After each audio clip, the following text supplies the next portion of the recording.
Yan na po yung ating gawang hatcher. Ayan. Hatcher in action. Ayan. So, yan po sila.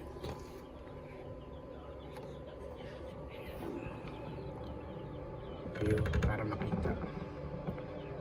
Ayan.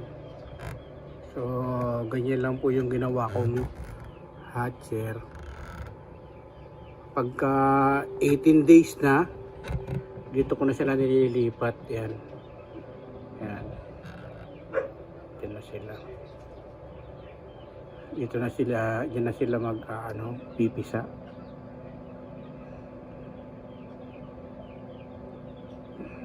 Yan na lalabas. Dyan na sila lalabas sa egg. Simple lang naman ang design nito. Tapos ang switching niya, ang diskarte niya, siya, nasa pagsarado mo, mag-on siya. Mag-on yung mga pan, pati yung ilaw pagka na-reach na yung pinaka-minimum na temperature. Oh. Tapos mamamatay siya sa 37.8. So binabaan ko lang siya, ginawa ko lang 37.7 lang sa hatching. Yan. So okay naman. Kaya lang kailangan mataas yung humidity. So yung humidity niya nakaset sa 81, 81 na yung humidity para mabilis sila makalabas sa itlog. Kumbaga nagmo-moist. Dapat nga meron pang mister para talagang mabilis silang kumbaga madulas lang yung kumakapit na moist sa kanila. Madali lang sila makakalabas. Ganun.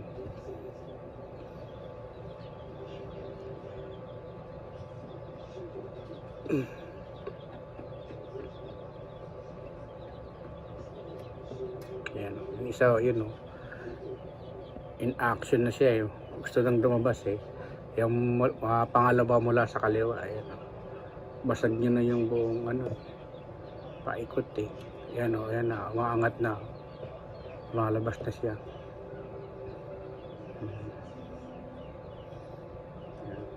So isa din ayan, itong sa dulong kanan. Ayan ayan na siya lalabas na siya.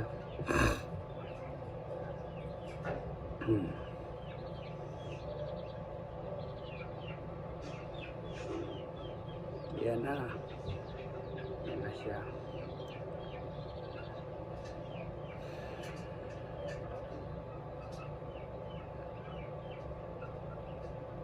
Kaya na talagang mapigilan, lalabas na siya.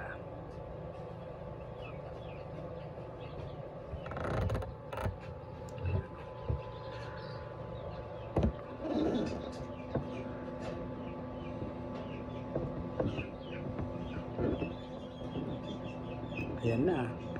Palabas na siya. Oy! Saglit lang.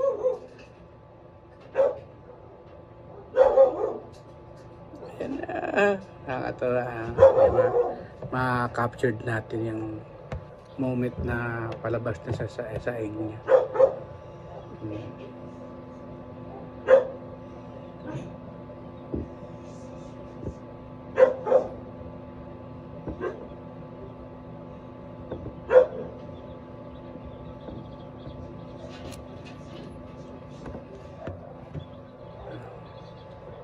Kaso mamatay na yan kasi marireach na yung pinaka maximum temperature. Pagka namatay na siya, tigilan natin ang pagka-capture sa kanya. Ayun pa isa, palabas na rin nun sa dulong kanan. Yan, kulay itim.